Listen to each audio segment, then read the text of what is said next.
If you break into a country, that's not immigration, that's invasion.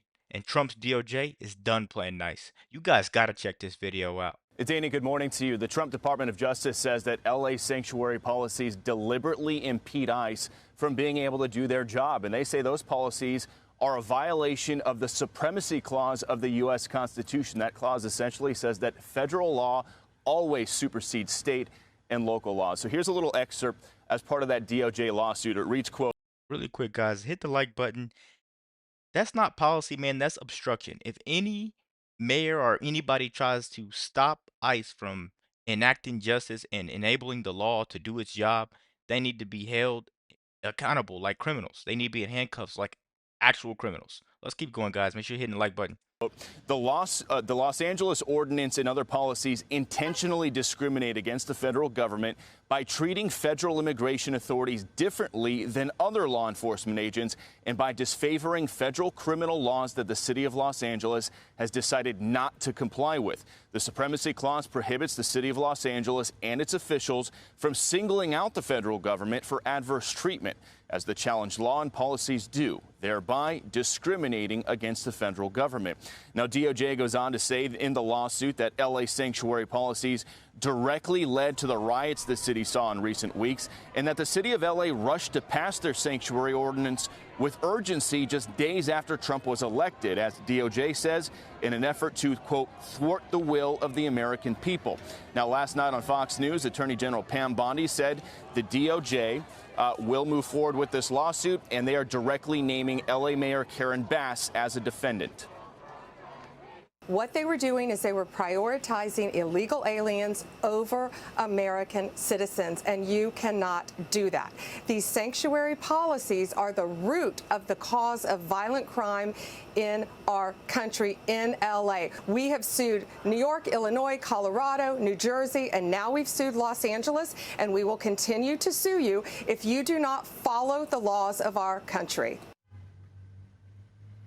And Los Angeles Mayor Karen Bass has not yet publicly responded to the DOJ lawsuit against her city. She has not returned Fox's request for comment, nor has she posted about the lawsuit on social media. However, she is having a press conference in about Trump's DOJ is actually not playing. This isn't Obama's era anymore. If you break federal law, you're going to see a federal courtroom. This is great. Let's keep going, guys. 3 hours from now, where she says she will be responding to this lawsuit. And back out here live, what DOJ is asking for is they want a federal judge to block LA sanctuary policies from being enforced, and they want those policies to be ruled illegal and unlawful. The judge assigned to this case is Judge Fernando Olguin.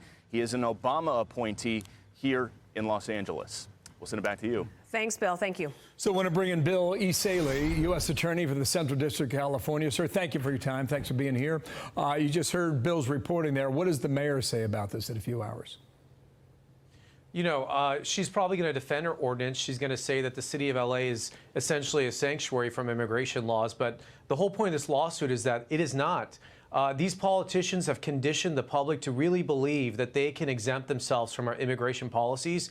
And This is what happens when feelings replace facts. You don't get to opt out of federal law just because you sit on Twitter and tweet for a living. You just don't.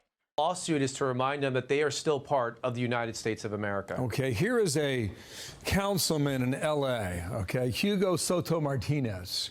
He says Trump is tearing families apart, and he's trying to force every city in town to help him carry out his white nationalist agenda. We refuse to stand by and let Donald Trump deport innocent families. We're going to do everything within our power to keep families together. What do you say to that, Councilman? You know, What do you guys say to that? Because I think they scream white nationalists and racism every time the job actually gets done. Every time somebody's held accountable for breaking the law, they scream white supremacy, white power, white this, white that. Every time that someone breaks the law and they have to actually get in trouble for it. Down low in the comments, guys, down here, I want you guys to see what that is, because it's not white nationalism. To me, I think it's actually doing your job. This is what a good president actually looks like, and everybody seems to be so blind to the fact that Trump is actually handling business right now. These guys shouldn't be anywhere near public office. What the president, the attorney general, and myself are doing is we are enforcing the law as written by Congress. And if these politicians don't like the law, if Karen Bass doesn't like the law, she should have changed it when she was in Congress. But they didn't do that. So we're not going to be lectured by these lawless politicians who, frankly, are more interested in protecting illegal aliens, criminal illegal aliens, than American citizens. And so there's a new sheriff in town, and it's the federal government, and we will not be deterred. Okay, I'm going to. And that's the thing. Everybody is so worried about this problem right now. Why didn't they change it when they were in the position of power? But now everybody gets mad when Trump does it. I've been saying this for a really long time. Every time Trump does something, they look at him like he's the bad guy, like he's the guy we need to go after. He's only fixing the problem and doing his job. That is what a real leader looks like. Am I wrong? Am I wrong? That is what a real leader looks like, man. And get Gavin Newsom and Karen Bass is just letting the city burn, letting people riot. Come on, man. It's getting out of hand. Get to this executive order in a moment, but I want to ask you about these 6 Republican lawmakers in California.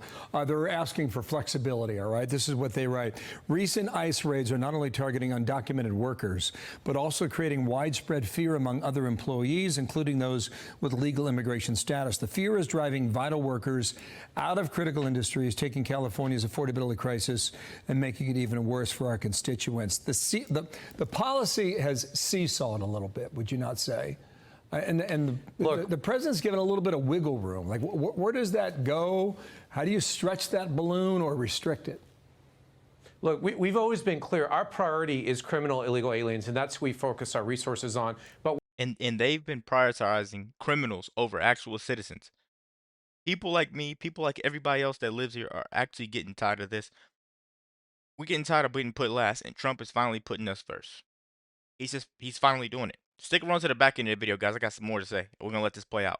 when we're a state like California, which we cannot get any cooperation from the locals, we have to cast a broader net. We have to go into the community and do immigration operations. And what the president has said is we cannot just ignore the law. So if there are people out there we encounter that are here unlawfully, they're going to get deported. That's just the way it works. But that's not, we would prefer to just focus on criminal aliens. And that's why these sanctuary policies are so bad. But also, I disagree with the comments in there. If you're here legally, you have nothing to worry about. We are going after people who violate the law and do not have a status in the United States. So that's where we're at. All right, one quickly, just put up the map here, guys. 32 states now could lose federal funding if they ignore the executive order that bars them from offering tuition assistance to illegals. There's a lot of money on the line there. How's that going to go? Look, that's a risk they're going to have to take. Look, the federal government has always had a lot of control over the purse, over giving a lot of money to states. And if they choose to flout immigration laws, they're going to face some consequences. Under Trump, America isn't just back, it's protected. Sanctuary cities had their fun, and now it's time to actually pay that bill.